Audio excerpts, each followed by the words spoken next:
শাহ ওলিউল্লাহ মুহাদ্দিসে দেহলভী রহমাতুল্লাহ আলাইহি একদিন শেষ রাত্রে নামাজ পড়তেছেন।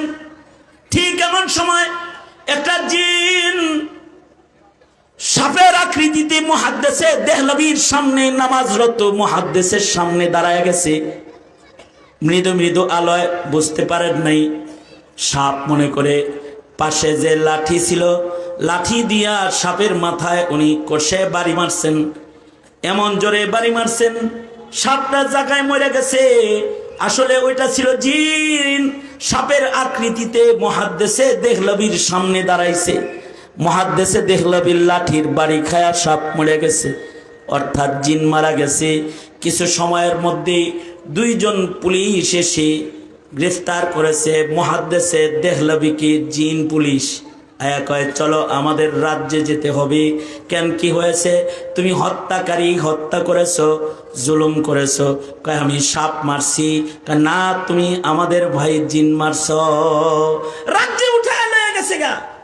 মুহাদ্দিসে দেহলভী জিনদের রাজ্যে যায়, দেখে যে এক বাদশাহ লাঠির উপরে কপাল ঠেকায়া কাঁদতেছে, কান্নাকাটি করতেছে বসে বসে। আর একটি জানাজা তৈয়ার হয়েছে, জানাজা পড়ানো হবে, তাকে দাফন করা হবে। আর মুহাদ্দিসে দেহলভীকে ওখানে বিচারক যিনি বসা, তার সামনে নিয়া দুই পুলিশ মুহাদ্দিসে দেহলভীকে হাকিমের সামনে দাঁড় করায় দিয়েছে। হাকিম সাহেব বলতেছেন, এই মুহাদ্দিসে দেহলভী, তুমি যেমন মুহাম্মদুর রাসূলুল্লাহ সাল্লাল্লাহু আলাইহি ওয়াসাল্লামের উম্মত, আমিও মুহাম্মদুর রাসূলুল্লাহ সাল্লাল্লাহু আলাইহি ওয়াসাল্লামের উম্মত। তুমি যেমন নবীর আশিক, আমরা সবাই নবীর আশিক। আমাদের রাজা, উনি মুসলিম রাজা, আমাদের মুসলমানদের দলপতি তিনি। তুমি একটা মুমিন মুসলিম তলবে ইলম, ইলম পিপাসু জিনকে বাড়ি দিয়ে মেরে ফেললে। তোমার সামনে যে সাপটা সাপের আকৃতিতে হাজির হয়েছিল, ওটা তো আমাদের এই বাদশার ছোট বাচ্চা, ছোট ছেলে, যাকে ইলম শিখার জন্য তিনি তোমার কাছে প্রেরণ করেছিলেন। আর সে তোমার কাছে হাদিস পড়ত, আর তুমি কিনা তাকে বাড়ি দিয়ে মেরে ফেললে।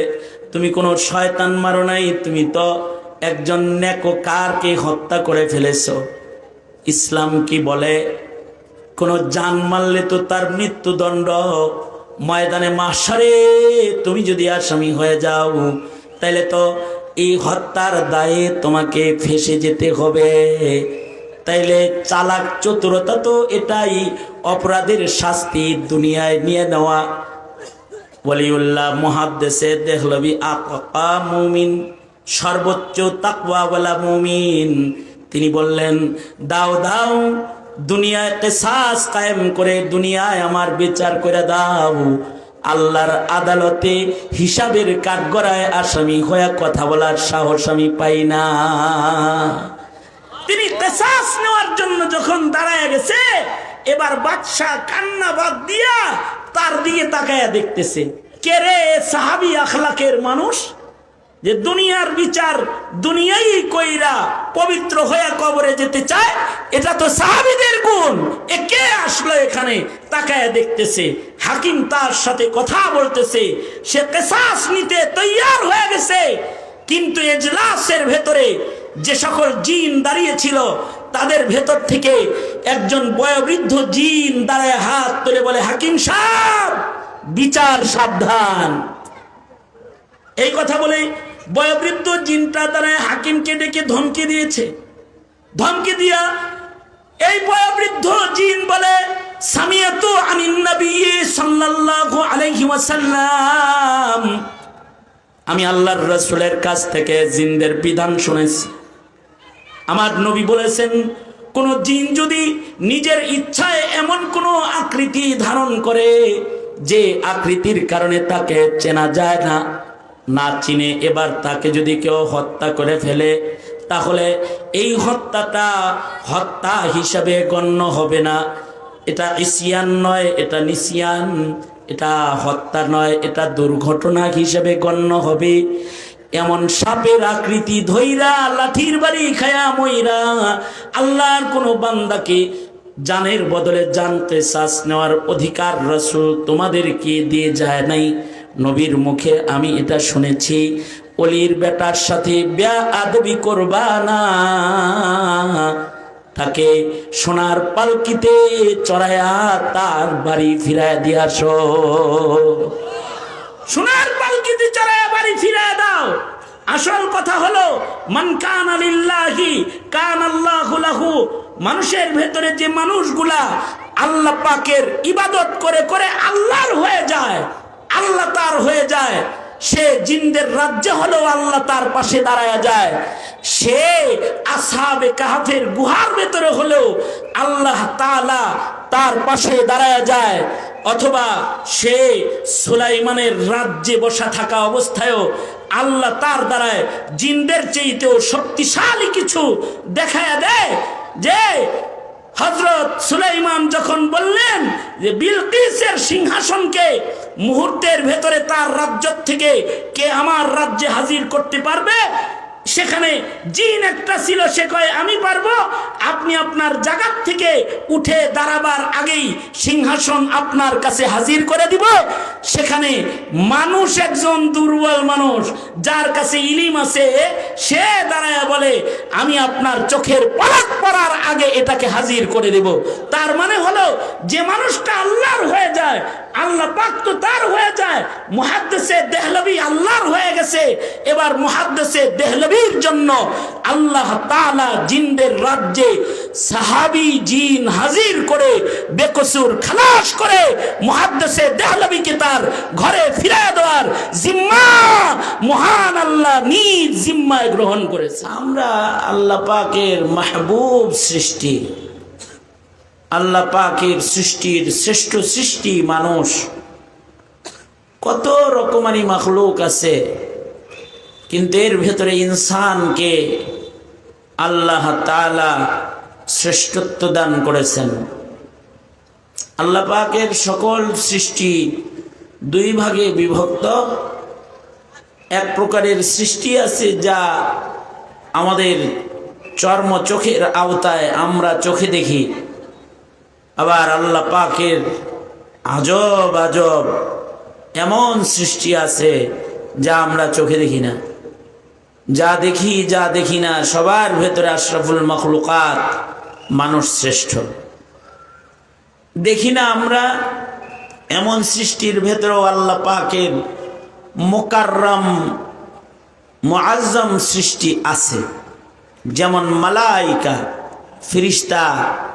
আল্লাহ পাকের সম্মানিত এক সৃষ্টির নাম, যাদেরকে আমরা চোখে দেখি না, আমাদের চর্ম চোখে আমরা ফেরেশতা দেখি না।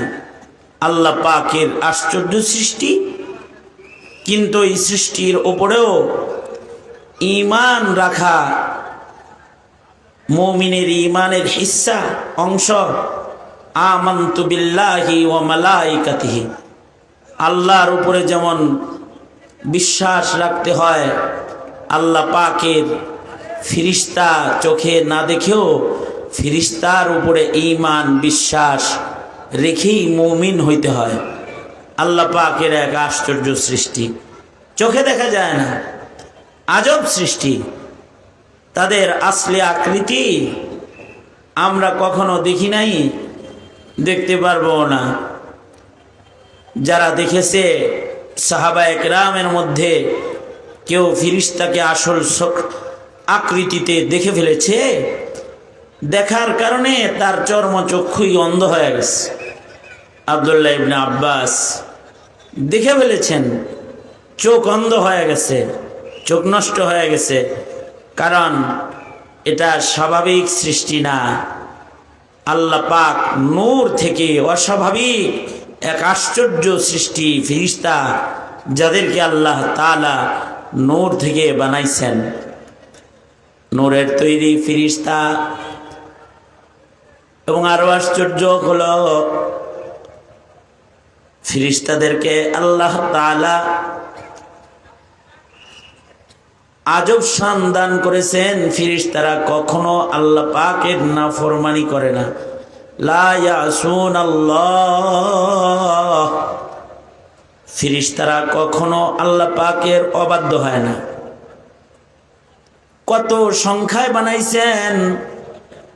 আল্লাহর রাসূল ফেরেশতাদের সংখ্যা বলতে গিয়ে বলেন, আসমানে একটা মসজিদ আছে, যে মসজিদের নাম বাইতুল মামুর, যেটা ফেরেশতাদের কিবলা।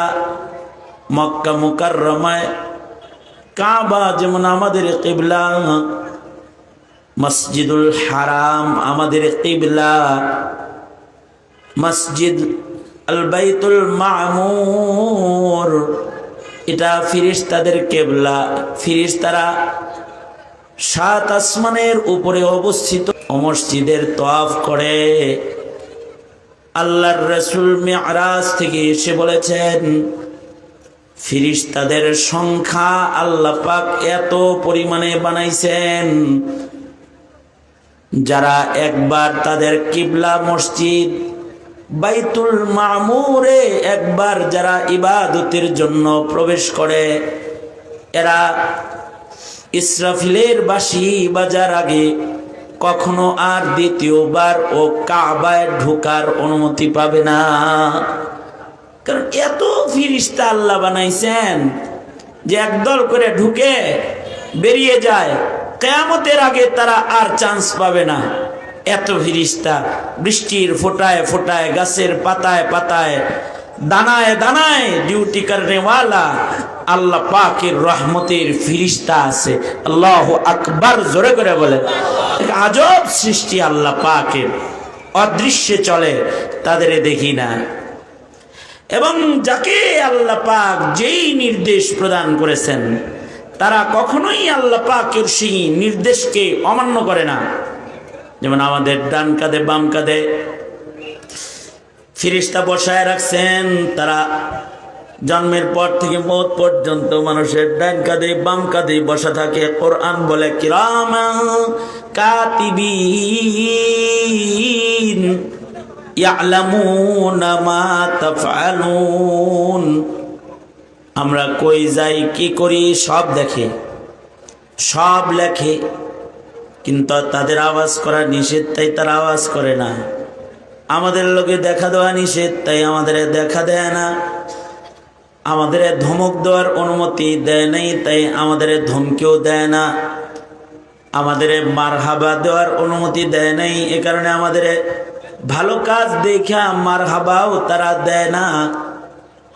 আমরা সালাম দেই নামাজে, আসসালামু আলাইকুম ওয়া রাহমাতুল্লাহ, তারা আমাদের সালামের জবাব দেয়, কিন্তু আমরা তা শুনি না। আল্লাহ তাআলা তাদেরকে আল্লাহ পাকের যে হুকুমে পরিচালনা করেন, তারা হুবহু আল্লাহর ও নির্দেশ পালন করে। লা ইয়াসুনাল্লাহ মা আমারহুম, তাদেরকে আল্লাহ যা নির্দেশ করে এই নির্দেশের অবাধ্য তারা কখনোই হয় না। আল্লাহর রাসূল বলেন, যারে যে কাম দিছে শুধু সেই কাম করে, আরেকজনের কাম করে না। আমাদের মানুষের ভেতরে তো মোল্লার কাম ইঞ্জিনিয়ারে আর অ্যাডভোকেটেও করে, ডাক্তারেও করে। এ কারণেই তো দিনই কাজ করতে যায় মোল্লার লগে ইঞ্জিনিয়ার আর ডাক্তার মারামারি করে, ঠিক না? যাই হোক, ওগুলো আমার বক্তব্য না। আমি যেটা বলতে চাই সেটা হলো এই যে দেখেন, তাদেরকে আল্লাহ যাকে যে কাজ দিয়েছে সে কাজের বাইরে তারা কখনো যায় না। আল্লাহর রাসূল বলেছেন, যেমন ইসরাফিল আলাইহিস সালাতু ওয়াস সালামকে আল্লাহ তাআলা সিংহায় ফু দেওয়ার জন্য বানাইছেন। ফেরেশতাদের দলের ভেতরে 4 সম্মানিত বড় ফেরেশতার এক বড় ফেরেশতা হযরত জিবরাইল, আর এক বড় ফেরেশতা হযরত ইসরাফিল, আর এক বড় ফেরেশতা হযরত মিকাইল। একজনের কাজ আর একজন করে না, হযরত ইসরাইল। একজনের কাজ আর একজন করে না। জান কবজ যার কাম সে জান কবজ করে, রিজিকের বৃষ্টি বর্ষণ যার কাম সে বারিশ বর্ষণ করে, ওহী নিয়া যাতায়াত করা যার কাম সে ওহী নিয়া যাতায়াত করে। ইসরাফিল সিংহায় বাঁশি বাজানোর জন্য আল্লাহ তাকে বানাইছেন। বিশাল শক্তিশালী এক ফেরেশতা, তার এক কাম সিংহায় ফুঁক দিবি। আল্লাহর রাসূল বলেন, সৃষ্টির পর থেকে গায়ের সবটুকুন শক্তি গলার কাছে এনে সে সিংহা মুখে এক পা সামনে এক পা পিছনে দিয়ে দাঁড়িয়ে রয়েছে। আল্লাহর রাসূল মেরাজের সফরে তাকে দাঁড়ানো দেখেছেন। কবে সিংহায় ফু দিতে আল্লাহ নির্দেশ করবেন আর তখন সে ফু দিবে, এর আগ পর্যন্ত যে দাঁড়ায় রাখছে, দাঁড় করায় রাখছে, কখনো আল্লাহর ইজাজতের বাইরে সে হেলবে না, নড়বে না, বসবে না, সরবে না, নড়াচড়া করবে না। আল্লাহু আকবার। আল্লাহর রাসূল বলেন, হাইয়াতে সালাতে ফেরেশতা দেখে এসেছি, যারা সেজদায় আছে কিয়ামত পর্যন্ত সেজদায় থাকবে, মাথা তুলবে না। যারা রুকুতে আছে তারা কিয়ামত পর্যন্ত রুকুতে থাকবে, মাথা তুলবে না।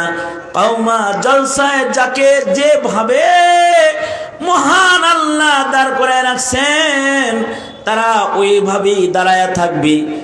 আল্লাহর হুকুমের এক সেকেন্ডের জন্য, এক মুহূর্তের জন্য তারা অবাধ্য কখনো হয় না।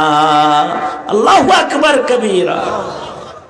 যারা যেই নির্দেশ দেয় অতটুকুনি তারা পালন করে। অদৃশ্যে চলার এক মুকাররম সম্মানিত সৃষ্টি মালাইকা, ফেরেশতাদের কাফেলা। অদৃশ্যে চলে এমন সৃষ্টির ভেতরে বহু অদৃশ্যের সৃষ্টি আছে যাদের আমরা দেখি না। তার ভেতরে আরেকটা মুকাররম সৃষ্টি যার আলোচনা কোরআন হাদিসে বিদ্যমান আছে। সেই মুকাররম সম্মানিত সৃষ্টি হলো জিন। জিন ফেরেশতাকে আল্লাহ তাআলা নূর থেকে বানাইছেন, কিন্তু জিনকে আল্লাহ তাআলা আগুন থেকে বানাইছেন। খুলিকা বিন নার, আগুন থেকে তারা তৈরি। এরাও আল্লাহ পাকের এক সম্মানিত সৃষ্টি, যাদেরকে আল্লাহ তাআলা ইবাদতের জন্য বানাইছেন। তারাও অদৃশ্যে চলে, তাদেরকেও চর্ম চোখে আমরা দেখি না। তবে এই জিনদেরকে আল্লাহ তাআলা আলাদা কিছু খুসুসিয়াত দান করেছেন যা ফেরেশতাকে দেন নাই। যেমন ফেরেশতার যৌবন নাই, জিনদের যৌবন আছে। জিনদের যৌবন কয়দিন? মানুষের মতো ঢিলা ঢালা যৌবন না। কলিকাতা হারবালের বড়ি তালাশ করন লাগে এমন যৌবন না। তারিখে জিন্ন শায়াতিন কিতাবে আছে, জিনদেরকে আল্লাহ তাআলা মরণ পর্যন্ত সুস্থ সবল যৌবন দিয়ে রাখেন। তারা বৃদ্ধ হয় কিন্তু তাদের যৌবন কমে না। মরণ পর্যন্ত তাদের দেহে আল্লাহ তাআলা যৌবন দান করেন। যৌবন তাদের মধ্যে মৃত্যু পর্যন্ত স্থায়ী, লম্বা হায়াত। আর দ্বিতীয় আরেকটা বৈশিষ্ট্য হলো ইয়াতাশাক্কালু বিআশকালিন মুখতালিফাতিন। ফেরেশতারাও আকৃতি ধরতে পারে, কিন্তু আল্লাহ যারে যে আকৃতি যখন ধরায় সে আকৃতি তখন ধরে। যেমন আল্লাহ মানুষের আকৃতিতে আমাদের নবীজির কাছে জিবরাইলকে পাঠাইছেন, তো ফেরেশতা মানুষের আকৃতিতে নবীজির কাছে আসছেন। কখনো কখনো আল্লাহ তাআলা নওজোয়ান মানুষের আকৃতিতে ফেরেশতাকে ইব্রাহিম আলাইহিস সালামের দস্তরখানে পাঠাইছেন। কখনো লূত আলাইহিস সালাতু ওয়াস সালামের দস্তরখানে বেরেশ কিশোরের আকৃতিতে পাঠাইছেন, জোয়ান আকৃতিতে পাঠাইছেন, সুদর্শন যুবকের আকৃতিতে পাঠাইছেন। কখনো আবার ছাগলের আকৃতিতেও ফেরেশতাকে নবীর কাছে পাঠাইছেন। মুসা নবী ছাগল পালে, ছাগল চড়ায়। আল্লাহ তাআলা এক ফেরেশতাকে ছাগল হয়ে ছাগলের পালে ঢুকাইয়া দিছেন। হযরত মুসা আলাইহিস সালাতু ওয়াস সালামের তরবিয়ত ঠিক করার জন্য উম্মতরে তরবিয়ত দিবে কিভাবে, এ কারণে পৃথিবীতে যত নবী আসছে সব নবীরা ছাগল পালছে, সব নবীরা ছাগল পালছে। আল্লাহ সকলকে দিয়া ছাগলের রাখালি করাইছেন, আমাদের নবীজিকে দিয়াও ছাগলের রাখালি করাইছেন। হাকিমুল উম্মত থানবী বলেন, ছাগলের ভিতরে দুইটা জিনিস আছে, যেই দুই জিনিস উম্মতের ভিতরে আছে। একটা হলো ছাগল খুব তেড়া, যখন সে তেরামি শুরু করে তো বেকায়দা তেরামি করে। পানিতে নামাইতে চেষ্টা করে দেখেন তেরামিটা কি করে, 4 গিয়ারে তেরামি করে। মানে আপনি টানবেন পানিতে নামাইতে, ও 4 গিয়ারে আপনার বিপক্ষে লেগে যাবে, মানে উল্টা চলবে। উম্মত কখনো কখনো নবীর উল্টা চলে। আর একটা ছাগলকে আল্লাহ তাআলা চৌপায়া জানোয়ারের ভেতরে দুর্বল করে বানাইছেন। জন্মের পরে লাফায় খুব, কিন্তু 1 কেজি বোঝা বহন করার ক্ষমতা নাই। মানুষকেও উম্মতকেও আল্লাহ তাআলা ইনসানকেও এরকম দুর্বল করে বানাইছেন। একদিকে ছাগলের লাহান দুর্বল, আর একদিকে হলো ছাগলের মতো তেরা। এ কারণে লাগায় খালি কেরা বেড়া। এ কারণে সব নবী দিয়ে আল্লাহ তাআলা ছাগল চড়াইছেন, মুসা আলাইহিস সালাম দিয়েও ছাগল চড়াইতেছেন। এবার পয়গম্বর মুসা আলাইহিস সালাতু ওয়াস সালামের রাগ কি কমলো না বাড়লো, পরীক্ষা করতে আল্লাহ তাআলা ফেরেশতা পাঠাই দিচ্ছেন। এবার ছাগল এটা দল ছুটে খালি দূরে দৌড়াদৌড়ি করে। মুসা আলাইহিস সালাতু ওয়াস সালাম ছাগলের পিছে পিছে দৌড়ায়। ফেরেশতার লগে কি মানুষ দৌড়ায় পারবো নাকি? সকাল থেকে দৌড়াইছে, এটা ধরতে পারে না। যদি এটা দল ছুট হয়ে হারায় যায়, ধরছে কিন্তু রাগ খুব কম। এত সারাদিন দৌড়াইছে, হিসাব মতো ছাগল ধরে একটা আসার দেওয়ানের কাম আছিল যে ফাজিল কোথাকার, এইভাবে আমারে দৌড়াদৌড়ি করায়, দিলাম একটা আসার। কিন্তু পয়গম্বর মুসা আলাইহিস সালাতু ওয়াস সালাম ছাগল রে কোলের ভিতরে শোয়া এর হাঁটু টিপা দিতেছে আর বলতাছে যে এই নিজেও ক্লান্ত হইলি, আমারও ক্লান্ত করলি, আমারও হাঁটু ব্যথা করতেছে, তোরও মনে হয় হাঁটু ব্যথা করতেছে, শুয়ে থাক শুয়ে থাক, আমি একটু তোর পাওটা দাবায়া দিই। আল্লাহ তাআলা বলে, মুসা তোমার তো দেখি রাগ এবার কমছে, এবার তুমি আমার সাথে কথা বলার উপযুক্ত হয়েছ, তোমাকে কালিম বানাইতে হবে। এই নবী আলাইহিস সালাতু ওয়াস সালামকে দিয়েও আল্লাহ তাআলা ছাগল চড়াইছেন। কখনো ফেরেশতা ছাগলের আকৃতিও ধারণ করেছে, কখনো আবার ফেরেশতারা মানুষের আকৃতিতে আসছে, কিন্তু ওই আকৃতি ফেরেশতারা ধারণ করে যে আকৃতি ধরতে ফেরেশতাদের আল্লাহ তাআলা নির্দেশ করে। বদরে ফেরেশতারা মুজাহিদের আকৃতিতে যুদ্ধ করেছে কাফেরদের সাথে। আল্লাহ যখন যে আকৃতিতে তাদের পাঠায় ধারণ করতে বলে, সে আকৃতির বাইরে তারা নিজের ইচ্ছায় কখনো আকৃতি ধারণ করে না। কিন্তু জিনদেরকে আল্লাহ তাআলা নফস দান করেছেন, ফাআলহামাহা ফুজুরাহা ওয়া তাকওয়াহা। মানুষের ভেতরে যেমন তাকওয়াও আছে, আবার নফস আছে, নফসানিয়ত তাদের প্রকাশ পায়। জিনদেরকেও আল্লাহ তাআলা আল্লাহর ভয় দিছে, নফস দান করেছে। এ কারণে জিনেরা শুধু গোলামি করে না, আবার বিরোধিতাও করে। 4000 বছর গোলামি করলো আজাজিল। জমিনের এমন কোনো জায়গা নাই যেখানে সে সেজদা দিল না, কাঁদলো না।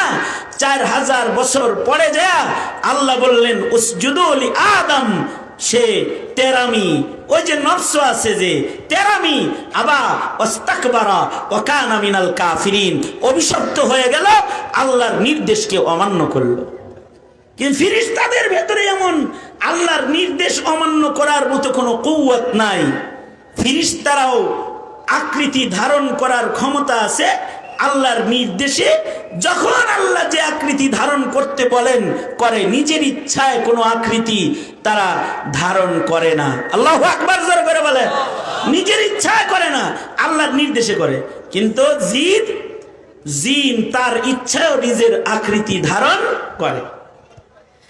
এ কারণে আল্লাহর রাসূল বলেন, ঘরের ভেতরে যদি কোনো সাপ দেখো সরাসরি বাড়ি দিয়ে মারবা না। আল্লাহর রাসূল বলেন ঘরের ভেতরে সাপ দেখলে আগে আওয়াজ দিবা। এ কারণে সাহাবী বলে আগে ঘরে সাপ দেখলে আমি বাইরে মারতাম, কিন্তু আল্লাহর রাসূলের হিদায়াত শোনার পর থেকে ঘরের ভেতরে সাপ দেখলে আমি আগে আওয়াজ দিই, আয় তুই সাপ না জিন, আয় তুই সাপ না জিন, আয় তুই সাপ না জিন। 3 বার আওয়াজ দেওয়ার পরেও যদি নড়াচড়া না করে তাহলে দিই ঠাইসা বাড়ি। আর যদি জিন্নাত হয় তাহলে আওয়াজ দেওয়ার সাথে সাথে ও উধাও হয়ে যায়, ওরে খুঁজে পাওয়া যায় না। ঘরের ভেতরে সাপ দেখলে সরওয়ারে দু আলাম মারতে মানা করেছেন। কারণ হলো সাপের আকৃতি ধারণ করেও জিন্নাতরা মানুষের সামনে হাজির হয়ে যায়। জিন্নাতরা কখনো ঘোড়ার আকৃতি ধারণ করে, কখনো উটের আকৃতি ধারণ করে। জিন্নাতরা কখনো কখনো মানুষের আকৃতি ধারণ করে। বদকার জিনরা বদাকৃতি ধারণ করে, আর নেককার জিনরা মানুষের সাথে নেককার বেশে ইবাদত করে। মানুষের বেশে নেককার বেশে বসে বসে তারা ওয়াজও শোনে। আল্লাহু আকবার, আস্তে করে বলেন আল্লাহু আকবার। তার মানে জিনদের ভিতরে নেককারও আছে, বদকারও আছে, শয়তানও আছে, বান্দাও আছে, আজাজিলও আছে, ইবলিসও আছে, আবার সাহাবী জিনও আছে। কারণ জিনদেরকে আল্লাহ তাআলা শরীয়তের মুকাল্লাফ করেছেন, ফেরেশতাদের শরীয়ত দেন নাই। জিনদেরও কিন্তু শরীয়ত আছে। জিনদের শরীয়ত কোনটা? এই মানুষের বৈশিষ্ট্য, শ্রেষ্ঠত্ব, মানুষের ভেতরে আল্লাহ নবী পাঠাইছেন, সেই নবীর নবুয়তকে জিনদের জন্যও আল্লাহ তাআলা নির্ধারণ করেছেন। এ কারণেই আদম নবীর যুগের মানুষের জন্য যেমন তিনি নবী ছিলেন, আদম নবী তার যুগের জিনদের জন্য নবী ছিলেন। মুসা নবী যেমন তার যুগের মানুষের জন্য বনি ইসরাইলের নবী ছিলেন, তেমন তার যুগের জিনদের জন্য নবী ছিলেন। শুআয়ব আলাইহিস সালাতু ওয়াস সালাম তার যুগের তার গোত্রের মানুষের যেমন নবী ছিলেন, তার যুগের জিন্নাতের জন্য তিনি নবী ছিলেন। সুলাইমান আলাইহিস সালাতু ওয়াস সালাম যেমন মানুষের বাদশা ও নবী ছিলেন, ঠিক তেমন সুলাইমান আলাইহিস সালাতু ওয়াস সালাম জিন্নাতদের নবী এবং বাদশা ছিলেন। আল্লাহু আকবার, জোরে করে বলেন। এই তো মানুষের শ্রেষ্ঠত্ব আল্লাহ তাআলা জিনদের উপর দিয়ে উঠাইছেন, যে মানুষের ভিতরে যুগে যুগে নবী পাঠাইছেন, সেই নবী মানা জিনদের জন্য আল্লাহ তাআলা শরীয়ত বানাইছেন। কিন্তু জিনদেরকে আল্লাহ তাআলা কোনো পয়গম্বর দান করেন নাই। লক্ষাধিক নবী দুনিয়ার মাটিতে আসছে মানুষের ভেতর থেকে। আবার এই পয়গম্বরদের কাছে পাঠানো শরীয়তকে আল্লাহ তাআলা অদৃশ্যের জিনের জন্য শরীয়ত বানাইছেন। পয়গম্বরদের ভেতরে নবীদেরকে জিন দেখার ক্ষমতাও দান করেছেন। আমরা আমাদের চোখে জিন দেখি না, কিন্তু পয়গম্বর সুলাইমান আলাইহিস সালাতু ওয়াস সালাম অদৃশ্যের জিনও ওই রকম দেখতেন। মানুষে তিনি যেমন দেখতেন, এটা ওনার মুআজিজা। অদৃশ্যের জিনকে মানুষকে যেমন চোখে দেখতেন, অদৃশ্যের জিনকেও তিনি চোখে দেখতেন। মানুষকে যেমন হুকুম করতেন, জিনকেও হুকুম করতেন। কারণ সুলাইমান আলাইহিস সালাতু ওয়াস সালামকে আল্লাহ তাআলা ইনস জিনের বাদশাহ বানাইছিলেন। ইনস জিনের বাদশাহ সুলাইমান আলাইহিস সালাতু ওয়াস সালাম। এ কারণেই সুলাইমান নবীর মুআজিজা মানুষের জন্য যেমন ছিল, জিনদের জন্য ছিল। জিনদেরকে ভয় দেখানোর জন্য সুলাইমান নবীকে আল্লাহ তাআলা আলাদা মুআজিজা দান করেছিলেন। উনি যখন জিনদের দিকে তাকাইতেন, তখন ওনার মাথার চুল, চেহারা, দাড়ি, গায়ের পশমগুলো তীরের মতো দাঁড়ায় যেত। জিনেরা মনে করত যদি কথা না শুনি তাইলে ডাইরেক্ট সুলাইমানের দেহের থেকে এই চুলগুলা তীরের মতো খুইলায় আমাদের গায়ে লাগবো, নড়াচড়া করা যাইব না, যা আদেশ করে তাই পালন করতে হবে। এ কারণে সুলাইমান আলাইহিস সালাতু ওয়াস সালাম মৃত্যুর পরেও উনি দাঁড়িয়েছিলেন। আল্লাহ তাআলা ওনাকে যেমন দাঁড় করায় রাখছিলেন, ওনার চুল দাড়িগুলাকেও দাঁড় করাই রাখছিলেন। জিনেরা মনে করছে আমাদের দেখতেই আছে, আমরা কাম করতে থাকি, আসলে কিন্তু রূহ কবজ হয়ে গেছে আগেই। এটা ওনার আরেকটা মুআজিজা। উনি মানুষের যেমন বাদশা, তেমন জিনদেরও বাদশা। তবে জিন্নাতরা নবী আলাইহিস সালাতু ওয়াস সালামের কাছেও ধরা খাইছে। সুলাইমান আলাইহিস সালাম যেমন জিনদের শাসন করেছেন, নবীজি ধরতে পেরেও শাসন কখনো ওইভাবে করেন নাই। একবার তো এক জিনকে আল্লাহর রাসূল মসজিদে নববীতে ধরেই ফেললেন। আমি নামাজ পড়তেছি, তুই আমার ডিস্টার্ব করস, কি মনে করছস আমি বুঝি তোদের শাসন করতে পারি না? না, আমি তোদের শাসনও করতে পারি। ইচ্ছা করলে তোকে আমি মসজিদে নববীর সুতুনের সাথে বাঁধা রাখতে পারি, খুঁটির লগে বাঁধা রাখতে পারি। আমি যদি রাত্রে তোরে খুঁটিতে বাঁধা রাখি, সকালবেলায় আমার মদিনার শিশু বাচ্চারা মসজিদে ফজরের নামাজে আইসা তোর নাক কান ছিঁড়া ফেলাবে। আমি এটা ইচ্ছা করলে করতে পারি, কিন্তু আমার ভাই সুলাইমানের রাজত্ব জিনদের উপরে চলতো, শাসন চলতো, তাই আমি পারি বটে, কিন্তু আমি আমার ভাইয়ের রাজত্বের ভেতরে নাক গলাইলাম না, যা ছাইরা দিলাম। আল্লাহর রাসূল সাল্লাল্লাহু আলাইহি ওয়াসাল্লামকে কারণে জিনেরাও ভয় পাইতো। শুধু ভয় পাইতো না, নবীজির কাছে যেমন ইনসান কালেমা পড়েছে, নবীজির কাছে জিন্নাতরাও কালেমা পড়েছে। কোরআন তার গওয়াহ, সাক্ষী বহন করে। আল্লাহর রাসূল মক্কাতুল মুকাররমাতে ফজরের নামাজে কোরআনে কারীমের তিলাওয়াত শুনতেছে। নবীজির মুখে কোরআন তেলাওয়াত শুনে জিনেরা এসে কালেমা পড়ে দল ধরে মুসলমান হয়ে গেছে। সুবহানাল্লাহ বলেন। এই এই এই আপনি এইদিকে স্যার হইছেন কে? কাতুকুতে দিব নাই আমি আপনারে, চিনেন আমারে? দুনো হাত উমরে তোলেন, সোজা করেন, নাড়াচাড়া দেন, জবান খুলে আওয়াজ করে বলেন সুবহানাল্লাহ, আওয়াজ করে বলেন আলহামদুলিল্লাহ, জোরে বলেন আল্লাহু আকবার, আরো জোরে আওয়াজ করে বলেন আল্লাহু আকবার। যত জোর হবে তত নূর হবে, জোরে বলেন আল্লাহু আকবার। হাত নামান, এই যেমন আমার দিকে ছিলেন এই দিকে থাকেন। কি বললাম আমি আপনাদেরকে? যে জিনদেরকে আল্লাহ তাআলা কিন্তু বিভিন্ন আকৃতির শক্তি দান করেছেন, কিন্তু মানুষ তো জিনদের চাইতে শ্রেষ্ঠ। এ কারণে নবুওয়াত কিন্তু আল্লাহ তাআলা জিনদের দেন নাই, নবুওয়াত ইনসানকেই আল্লাহ তাআলা দিয়েছেন। মানুষের ভেতরেই যুগে যুগে আল্লাহ তাআলা নবী প্রেরণ করেছেন। মানুষের ভেতরে প্রেরিত নবীর শরীয়তকে জিনদেরকে মানাও আল্লাহ তাআলা ফরজ করেছেন। এ কারণে আমাদের নবীজি কোরআন পড়তেছেন, একদল জিন এসেছে আল্লাহর রাসূলের কোরআনের তেলাওয়াত শ্রবণ করে। জিনেরা কয়, এই তৌরাতে যে পয়গম্বরের কথা শুনছি সেই পয়গম্বরের কোরআন তেলাওয়াত লাগে, আয় সব কালেমা পড়ে মুসলমান হয়ে যাই। দল ধইরা নবীজির কাছে কালেমা পড়ে জিন্নাতরা সব মুসলমান হয়ে গেছে। শুধুই মাত্র মুসলমান হয় নাই, এই জিনগুলা মুসলমান হইয়া দ্বীনে ইসলামের মুবাল্লিগ তাবলীগকারী হয়ে গেছে।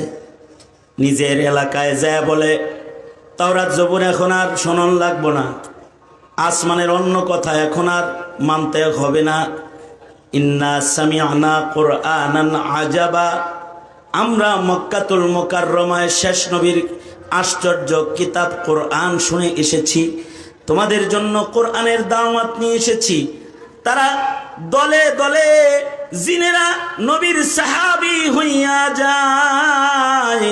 এমনকি এই জিনেরা দুইবার আল্লাহর রাসূলকে দাওয়াত করে তাদের রাজ্যে লয়ে যায়। আমি যেমন আপনাদেরকে বয়ান করতেছি, আল্লাহর রাসূল জিনদের রাজ্যে গিয়ে জিনদেরকে নসিহত করেছেন, তাদেরকে শরীয়ত শিক্ষা দিয়েছেন, তাদেরকে দ্বীন শিখাইছেন। জিনেরা আবার আল্লাহর রাসূলের কাছে আবেদন করেছে, ওগো আল্লাহর নবী, আপনার সাহাবীদেরকে বলবেন তারা যেন হাড্ডি দিয়া ইস্তেনজা না করে, কারণ হাড্ডির থেকে আমরা রিজিক খাবার সংগ্রহ করি। আমাদের রিজিক মানুষের খাবারের ঝুটা হাড্ডির ভেতরে মহান আল্লাহ আমাদের রিজিক রেখেছে। তাই আপনি আপনার উম্মতকে বলবেন তারা যেন হাড্ডি দিয়া ঢিলা কলপ না বানায়। আল্লাহর রাসূল জিনদের রাজ্য থেকে এসে নিজের সাহাবীদেরকে বলে, এই সাবধান, হাড্ডি দিয়ে ঢিলাগুলো বানায় না, এটা জিনদের খাবার। ওয়াহ, কামাল কর দিয়া মুহাম্মদুর রাসূলুল্লাহ সাল্লাল্লাহু আলাইহি ওয়াসাল্লাম শুধুই মাত্র মানুষের হকের আলোচনা তার মুখে না, জিনদের হকের আলোচনাও তার মুখে। কারণ তিনি শুধু মানুষের নবী না, তিনি জিনদেরও নবী। শুধু তিনি জিনদের নবী না, কুল মাখলুকাতের নবী। এ কারণে তিনি উটের হকও বর্ণনা করে। শিকায়াতুল জামাল আল্লামা জাহেদ কাউসারি হাদিসকে সহিহ হাদিস বলেছেন, উট এসে নবীর সামনে এসে জবান খুলে গেছে, কথা বলবার লাগছে। আল্লাহু আকবার কাবীরা। উটে কথা বলতেছে, উট কথা বলতেছে। উট কথা বলে আল্লাহর রাসূলকে বলে, ওগো আল্লাহর নবী, নবী গো, আমার উপরে আমার মনিবে জুলুম করে। শিকায়াতুল জামাল, উটের অভিযোগ নবীজির কাছে তার মনিবের ব্যাপারে। ওগো আল্লাহর নবী, আমার মনিব আমারে খাওন দেয় কম, কাম নেয় বেশি।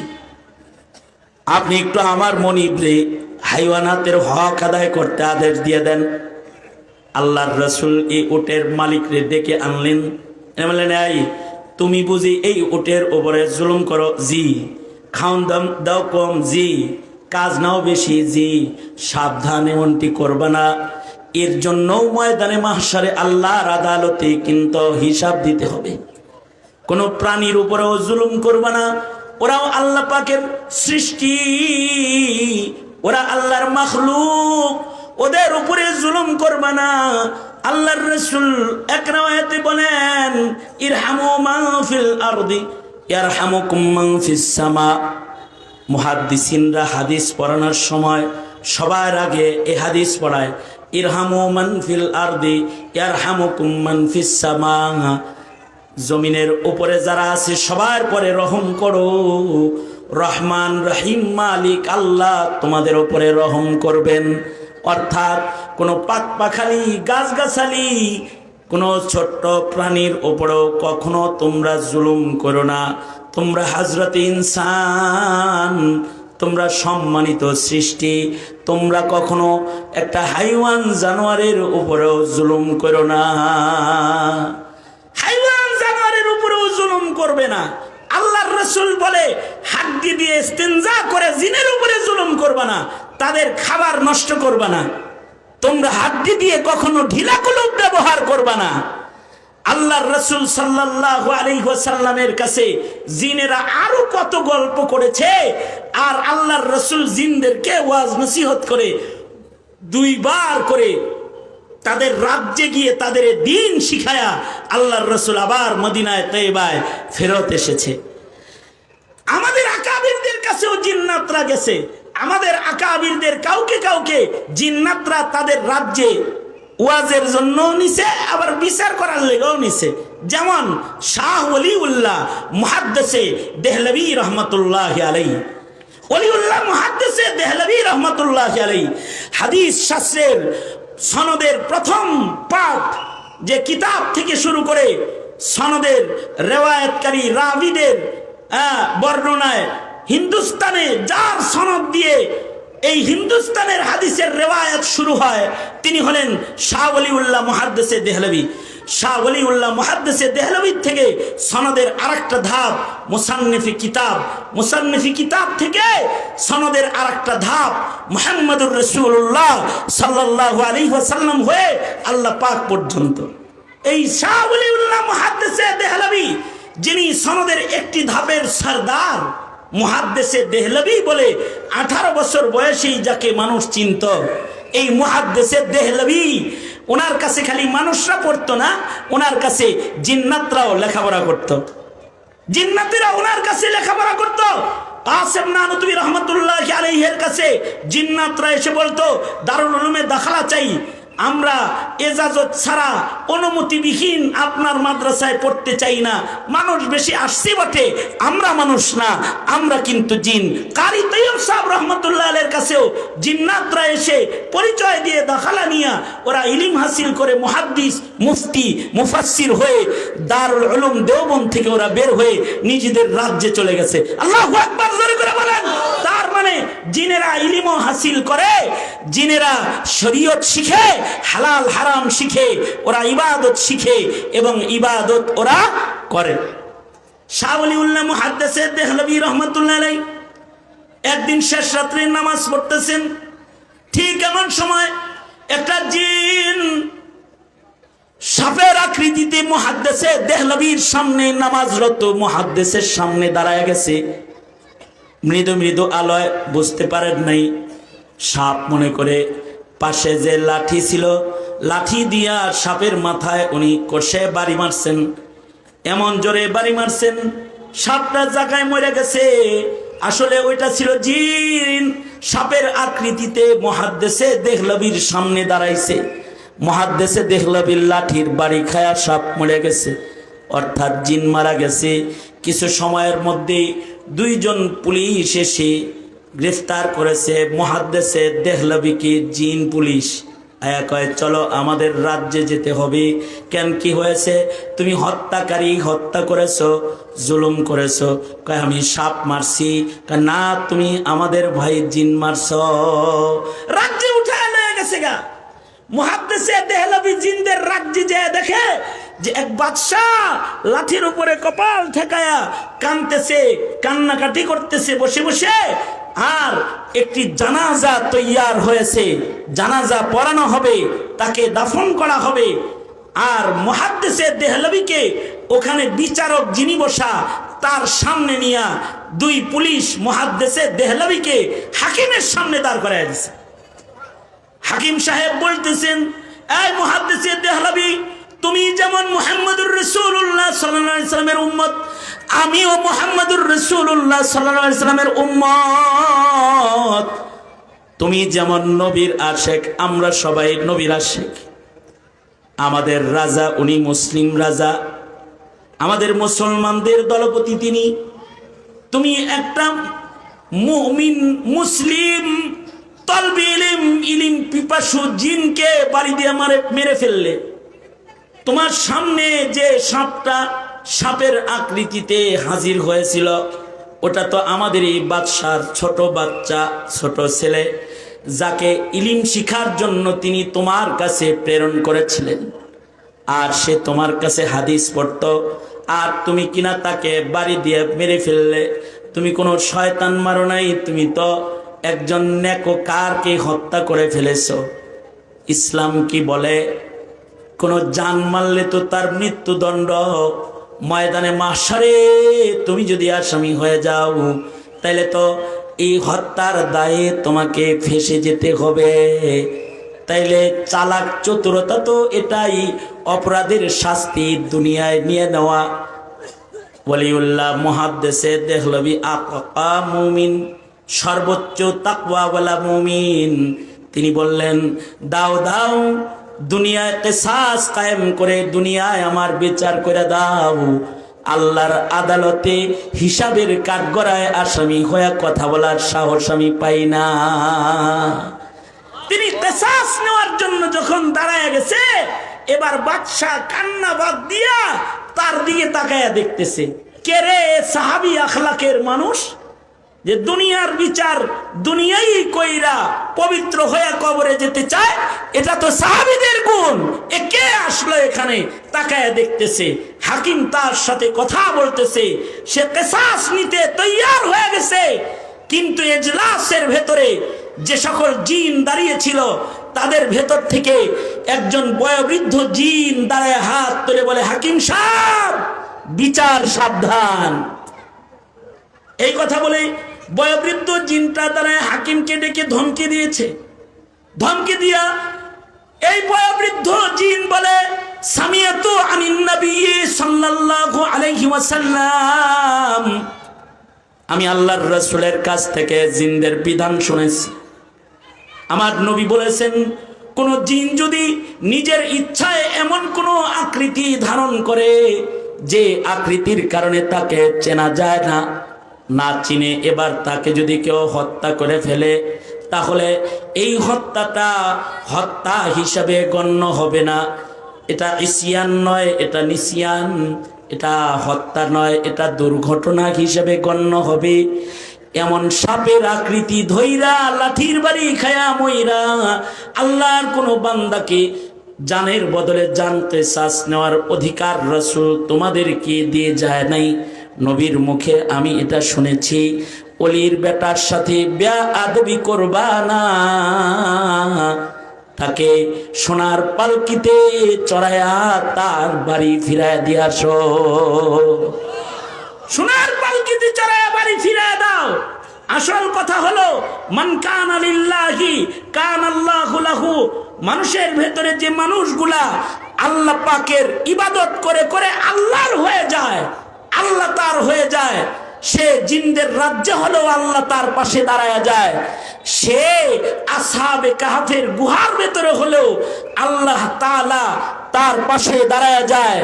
অথবা সে সুলাইমানের রাজ্যে বসা থাকা অবস্থায়ও আল্লাহ তার দ্বারায় জিনদের চাইতেও শক্তিশালী কিছু দেখায় দেয়।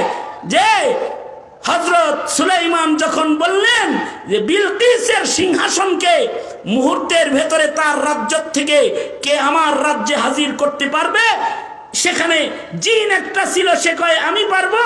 আপনি আপনার জায়গা থেকে উঠে দাঁড়াবার আগেই সিংহাসন আপনার কাছে হাজির করে দিব। সেখানে মানুষ, একজন দুর্বল মানুষ যার কাছে ইলিম আছে, সে দাঁড়ায় বলে আমি আপনার চোখের পলক পড়ার আগে এটাকে হাজির করে দেব। তার মানে হলো যে মানুষটা আল্লাহর হয়ে যায়, আল্লাহ পাক তো তার হয়ে যায়। মুহাদ্দিসে দেহলভী আল্লাহর হয়ে গেছে। এবার মুহাদ্দিসে দেহলভীর জন্য আল্লাহ তাআলা জিনদের রাজ্যে সাহাবী জিন হাজির করে বেকসুর খালাস করে মুহাদ্দিসে দেহলভীকে তার ঘরে ফিরিয়ে দেওয়ার জিম্মা মহান আল্লাহ নিজ জিম্মায় গ্রহণ করেছে। আল্লাহ তাআলা নিজেই গ্রহণ করেছে। মুহাদ্দিসে দেহলভীকে ফেরেশতাদের সাক্ষীতে মুক্তি দেওয়া হলো। আমাদের আকাবিররা বলে জিনদের সাক্ষীতে মুক্তি দেওয়া হলো। আমাদের আকাবিররা বলে মুহাদ্দিসে দেহলভীর ইলম ও আখলাকের কারণে আল্লাহ তাআলা তার মর্যাদা দুনিয়ায় আরো বাড়াইবার জন্য আল্লাহ তাআলা তাকে জিন সাহাবী দেখাইলেন। মানুষ সাহাবী বাঁচা নাই, জিন সাহাবী বাঁচা আছে। কমাস কম মুহাদ্দিসে দেহলভীর ইলমের আরেকটা ফজিলত প্রতিষ্ঠা হয়ে যাক। আল্লাহ তাআলা মুহাদ্দিসে দেহলভীকে তাবেঈর মাকাম দান করার জন্য জিনদের রাজ্যে হাজির করে সাহাবী জিনের সাক্ষী দেওয়া, সাহাবী জিনের মোলাকাত করায়া আল্লাহ তাআলা দুনিয়াতেও ইলমের মর্যাদাকে আল্লাহ তাআলা প্রতিষ্ঠা করে দিলেন। তো জিনেরা অদৃশ্যে চলে, কিন্তু আমি যেটা বলতে চাই, জিনদের ভেতরেও যারা আল্লাহর হুকুম মানে তাদের কেউ সাহাবী হয়ে যায়, কেউ সিদ্দিক হয়ে যায়, কেউ সালেহীন হয়ে যায়, কেউ শহীদ হয়ে যায়, কেউ নেককার হয়ে যায়। কিন্তু জিনদের ভিতরে যারা শয়তানকে মানে তারা ইবলিসের দলের হয়ে যায়, তারা অভিশপ্ত হয়ে যায়, দোজখী হয়ে যায়।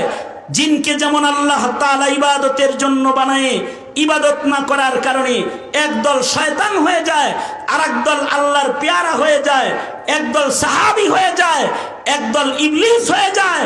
ঠিক তেমন কিয়ামত পর্যন্ত যত মানুষ দুনিয়াতে আসবে, এই মানুষগুলো যারা ইবাদতের আওতায় নিজেকে চালাবে, কোরআন হাদিসের আওতায় ইবাদত করে নিজেকে চালাবে, এরা সিদ্দিক হয়ে যাবে, সালেহীন হয়ে যাবে, বিনা হিসাব জান্নাতে যাওয়ার উপযুক্ত মানুষে তারা রূপান্তরিত হয়ে যাবে। এমনকি এই মানুষ দেখলে ইন্নাল মালাইকাতা লা তাস্তাহি মিনহুর মতন, যে হযরত উসমানকে দেখে ফেরেশতারা যেমন লজ্জা পেত, কিছু কিছু মানুষের ইবাদত, কিছু কিছু মানুষের আখলাক, কিছু কিছু মানুষের সততা, কিছু কিছু মানুষের ন্যায়নিষ্ঠা দেখলে ফেরেশতারা হতবাক হয়ে লজ্জায় কাতার কাতার হয়ে দাঁড়িয়ে যাবে। কিন্তু এই মানুষগুলার ভেতরেই যাদের কাছে আল্লাহর হুকুমের সম্মান থাকবে না, যারা আল্লাহর নির্দেশের কদর করা জানবে না, ইবলিস অভিশপ্ত জিন যেমন আল্লাহর হুকুম না মানার কারণে অভিশপ্ত হয়েছে, মানুষের ভেতরেই মুসলমানের ঘরে জন্মাইলেই সব মানুষ হয়ে যায় না।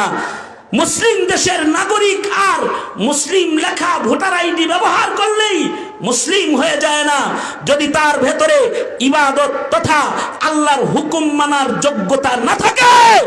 ওটা দেখতে হয় ইনসান, কিন্তু হুকুমের অবাধ্য চললে কখনো সে হয় চতুষ্পদ হাইওয়ান, আবার কখনো হয় ইবলিস আজাজিল শয়তানের মতো। এটাও একটি মানবরূপী শয়তান, মানবরূপী শয়তান হয়। সঙ্গত কারণে 17 কোটি মুসলমানের মাটিতে মুসলমানের জন্মগ্রহণ করা, মুসলিম ঘরে জন্মে সব কিন্তু মুসলমানও না, সব কিন্তু আল্লাহর গোলামও না। কিছু আছে ভারতের গোলাম, কিছু আছে মোদির গোলাম, কিছু আছে আমেরিকার গোলাম। চিল্লায় জোরে আওয়াজ করে বলো ঠিক না ঠিক করে বলো। কিছু আছে শয়তানের গোলাম, কিছু আছে ইহুদ নাসারার পাঁচটা গোলাম। আর যারা আল্লাহর হুকুমকে শ্রদ্ধা করে, ইবাদত করে, তারা হলো আল্লাহর গোলাম। ঠিক না বেঠিক জোরে আওয়াজ করে জোরে বলেন, তারা হলো আল্লাহর গোলাম। এই আল্লাহর গোলামি যারা করবে এরা আল্লাহর বান্দা হবে, তাদেরকে আল্লাহ তাআলা জান্নাত দিবে। যারা গোলামি করবে না আর কল্পনা করবে জান্নাত এত সস্তা জিনিস না। हर गफलत ये तेरी हस्ती नहीं, देखे जन्नत इस कदर सस्ती नहीं, राह गुजर दुनियाए बस्ती नहीं, जाए आयशो इशरतो मस्ती नहीं, जाए आयशो इशरतो मस्ती नहीं। সুতরাং নিজের হায়াতের মূল্যবান সময়কে মস্তিতে না কাটিয়ে গোলামিতে নিজেকে সুসজ্জিত করার চেষ্টাই হবে চালাক মুমিনের চেষ্টা, ঠিক কিনা? সুতরাং তাহলে ইবাদতের নিজাম জিন্দেগিতে বাস্তবায়ন করব তো ইনশাআল্লাহ। কারা কারা করব হাত তুলি। মানে আল্লাহর নামাজ কাজা করব না, আর রমজানের রোজা ভাঙব না, আর সুন্নতের খেলাফ চলব না, আর উলামায়ে কেরামের উল্টা চলব না, আহলুস সুন্নতি ওয়াল জামার উলামায়ে কেরামের ইত্তিবা করব ইনশাআল্লাহ। বলেন আল্লাহ তাআলা আমাদের সবাইকে গোলামির জিন্দেগি দান করুক। এটাই এই ছোট্ট সময়ের ছোট্ট আলোচনার থেকে এক ছোট্ট মুসাফিরের ছোট্ট একটি দাওয়াতি তাকরার, যা সবক হিসেবে আপনাদেরকে তাকরার করলাম। আল্লাহ তাআলা আমাদেরকে আফজালিয়াত ও শ্রেষ্ঠত্ব যেটা দান করেছেন গোলামির মাধ্যমে, সে শ্রেষ্ঠত্বের আসনকে আমাদেরকে অটুট রাখার, হিফাজত করার যোগ্যতা আমাদের দেন। আমরা যেন হাইওয়ান না হয়ে যাই, আমরা যেন শয়তানের ধোঁকায় পড়ে শয়তান না হয়ে যাই। আল্লাহ আমাদেরকে আল্লাহর বান্দা হিসেবে কবুল মঞ্জুর করেন, আমিন। ওয়া আখিরু দাওয়ানা আলহামদুলিল্লাহি রাব্বিল